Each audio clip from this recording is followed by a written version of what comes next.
the depot of Hollander on the outskirts of Paris. As evening falls, this company comes to life, ready for a night's business. The work is lucrative, but dangerous. Deaths on the job are not uncommon. The task itself is simple enough.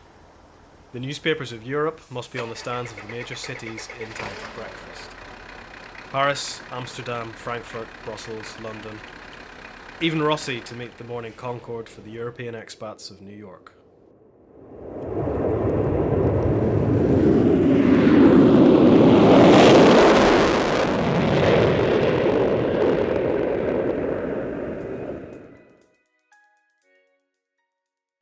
Unfortunately, the humble delivery van had not caught up with the international appetite for newsprint that came with the late 70s.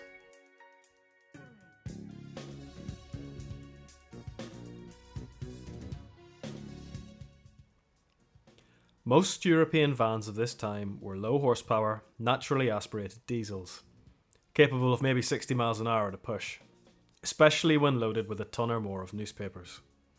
Simply not fast enough to bridge the gaps before breakfast.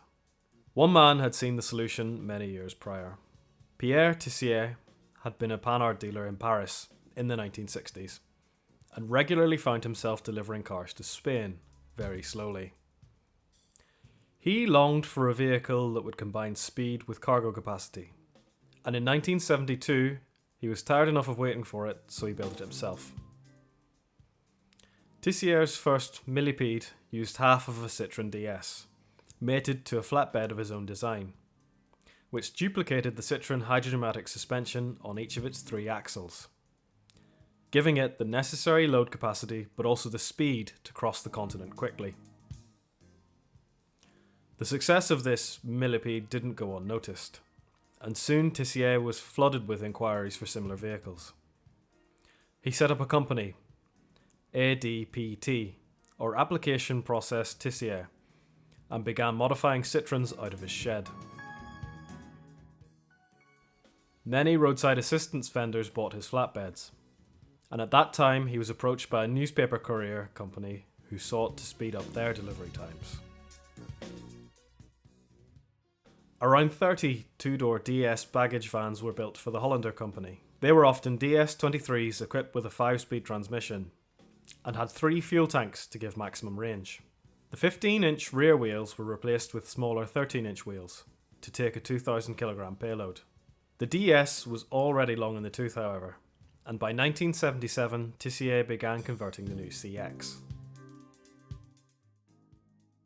The first of these vehicles were Series 1 2.4 petrol injection models, then 2.5 diesels. Early versions had a thin yellow band and no rear spoiler. Later versions would gain the rear spoiler and a yellow side flash, and were often equipped with yellow fog lights. The cars would display the logos of the publications they carried, along with Service de Presse decals and Hollander's own logo, in Gothic script on later vehicles. The Series 2 CX gained the 2.5 litre turbo diesel, and in this guise really achieved infamy on Europe's motorways. A new employee of Hollander would first be led to a yard full of smashed CX vans to hammer home just how dangerous this work was.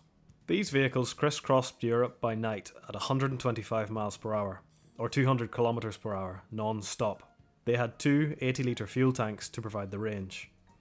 And between 2 drivers, in extreme cases, in 24 hours a single car could do 2,800 kilometers, or 1,740 miles, over 2 round trips. Often they did at least 1,000 kilometers per day, or about 620 miles. There were no wasted trips. A load of Financial Times, for example, may have been delivered one way, and the CX reloaded at the other end with Spanish newspapers ready for the return journey. The CX could take 2 Euro pallets, and on heavy news days such as elections, would even tow a twin-axle trailer with another pallet, often bringing total weight up to 4,500 kilograms. To stop all this weight, extra brakes were needed. The standard CX braking system, which is very good, is all fed from the hydraulic reservoir. Additional braking was provided with equipment from a 2CV, so a master cylinder appeared in the engine bay. With all the extra weight came extra size. The baggage vans were 6.55 metres long. Nonetheless, Tissier had a solution for breakdowns, another CX millipede flatbed. In total, these were about 10.5 metres long, and would come to the rescue of a broken down baggage van and its crew. Hollander also built a two-door version in-house, and it looks like this. The stricken van would be deposited back to the Hollander depot, where another feat of engineering would invariably occur. If a car arrived to the workshop at 6 AM, it would be ready to go again at 12 with a fresh engine and gearbox. In fact, the average CX at Hollander would get a new engine and gearbox every 2 to 3 months at around 200,000 kilometres, as they were reported to give crankshaft trouble after this heavy use. A CX would typically do 700,000 kilometres a year, with a 3 to 4 year service life. This well-paid work didn't require any prior experience, apart from a driving licence. It attracted all sorts of people, including students and artists who could work overnight to support their life in Paris. When the XM succeeded the CX in the 1990s, Tissier again built a 6-wheel baggage car, which saw service with Hollander. These were based on the 2.1 and 2.5 turbodiesel XM saloons, and had a payload of 1,500 kilograms. Hollander eventually closed in 1998. By this time, commercial vans were becoming capable of matching the speed of cars, and the rise of the internet would spell a big downfall in print media sales. Several other couriers would also use Tissier's CX and XM conversions, such as Highway Press, based in the UK, JEP Press, and TEP. Some of these companies outlasted Hollander and operated into the early 2000s on Europe's motorways.